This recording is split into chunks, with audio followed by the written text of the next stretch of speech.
Hello students, आज हम करेंगे कक्षा 8वीं का लर्निंग आउटकम्स आधारित लर्निंग गैप सामग्री का हिंदी, अंग्रेजी एवं संस्कृत के जो पाठ्य पुस्तक है, इसमें से आज हम हिंदी की वर्कशीट करेंगे। तो शुरू करते हैं। तो हम जो वर्कशीट कर रहे हैं ये आपकी बुक के पेज नंबर 6 पर है। बुक के पेज नंबर 6 पर है। यहाँ बहुत ही अच्छी कविता दे रखी है। तो सबसे पहले इस कविता को पढ़ेंगे और उसके बाद बाकी के प्रश्नों के उत्तर देंगे। तो कविता गोरैया की है। तो पढ़ते हैं। मेरे मटमैले अंगना में फुदक रही गोरैया, कच्ची मिट्टी की दीवारें, घास पात का छाजन, मैंने अपना नीड़ बनाया, तिनके तिनके चुन चुन, यहाँ कहाँ से तू आ बैठी, हरियाली की रानी, जी करता है तुझे चूम लूं, ले लूं मधुर बलैया, मेरे मटमैले अंगना में फुदक रही गोरैया। नीलम की सी नीली आंखें सोने से सुंदर पर, अंग अंग में बिजली सी भर, फुदक रही तू फर फर, फूली नहीं समाती तू तो, मुझे देख है रानी, आजा तुझको बहन बना लूं और बनूं मैं भैया। तो इस प्रकार बहुत ही अच्छी प्यारी सी कविता है आपकी इस वर्कशीट में। और इसके बाद इस कविता आधारित प्रश्न दे रखे हैं जिन्हें हम हल करेंगे। तो ये प्रश्न जो दे रखे हैं इस कविता के आधार पर ही दे रखे हैं। तो जो पहला प्रश्न है, कविता में कवि ने किस पक्षी का वर्णन किया है? तो यहाँ पे अभी हमने इस कविता में पढ़ा, तो इस कविता में कवि ने गोरैया का वर्णन करा। ठीक है, गोरैया का वर्णन क्या है? मेरे मटमैले अंगना में फुदक रही गोरैया। तो कवि ने गोरैया की आंखों की तुलना किससे की है? तो यहाँ पे जो एक लाइन आई थी कविता में, नीलम की सी नीली आंखें। ठीक है, क्या लाइन थी? नीलम की सी नीली आंखें। तो गोरैया की आंखों की तुलना किससे की है? नीलम से की है। ठीक है, नीलम की सी नीली आंखें। तो यहाँ आंखों की तुलना की गई है नीलम से। ठीक है, नीलम से। अगला है, उसके पंखों की तुलना किससे की है? तो पंखों की तुलना में यहाँ पे एक लाइन आई थी, सोने से सुंदर पर। यहाँ पे लिखा था सोने से सुंदर पर। तो जो गोरैया के पंख थे सोने के जैसे सुंदर थे। तो पंखों की तुलना किससे की है? सोने से की है। तो सोने से की है। पंखों की तुलना किससे की है? सोने से की है।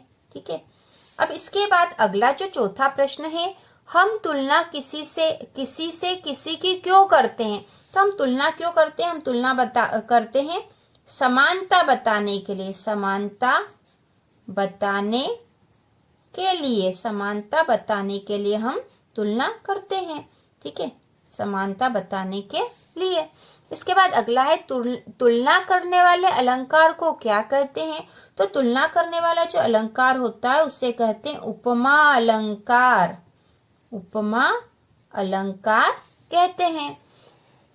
इसके बाद है, इस कविता में पुनरुक्ति वाले शब्द छाटिए। तो पुनरुक्ति वाले शब्द हैं, तो यहाँ उदाहरण दे रखा है चुन चुन। तो चुन चुन दे रखा है। इसके बाद हम यहाँ लिखेंगे तिनके तिनके तिनके। ठीक है, तिनके तिनके। और इसके बाद है चुन चुन। तो यहाँ आ जाएगा चुन चुन। और उसके बाद और यहाँ पे हम ढूंढ लेंगे इसमें से, कविता में से। तो इसमें है फर फर। तो यहाँ आ जाएगा फर फर। और है यहाँ पे अंग अंग। तो हम यहाँ लिख देंगे अंग अंग। तो इस प्रकार यह पुनरुक्ति वाले शब्द। तो पुनरुक्ति वाले शब्द वो होते हैं जब एक ही शब्द की 2 बार आवृत्ति होती है। एक ही शब्द की 2 बार आवृत्ति होती है तो ये पुनरुक्ति वाले शब्द हैं, जैसे तिनके तिनके, चुन चुन, फर फर, अंग अंग। इसके बाद अगला जो 7वां प्रश्न है, यहाँ तुलना के लिए सी से शब्द आए हैं, उन शब्दों को लिखिए। तो यहाँ पे उत्तर है अंग अंग में बिजली सी। तो यहाँ सी शब्द आया है तुलना के लिए कि अंग अंग में बिजली के समान हो गई है। तो और हम लिख देंगे नीलम की सी नीली आंखें। ठीक है, नीलम की सी नीली आंखें। नीलम की सी नीली आंखें। और लिख देंगे सोने से सुंदर पर। सोने से सुंदर पर, ठीक है, सोने के समान सुंदर पर मतलब होता है पंख। इसके बाद 8वां यहाँ पूछा है हमसे, सी से शब्द को यहाँ किस अर्थ में प्रयोग किया है। तो यहाँ जो सी है, जैसे यहाँ पे जो वाक्य हमने कविता में से लिया है, नीलम की सी नीली आंखें, मतलब नीलम के समान नीली आंखें, तो सी शब्द के लिए हम लिख देंगे समान, ठीक है, समान।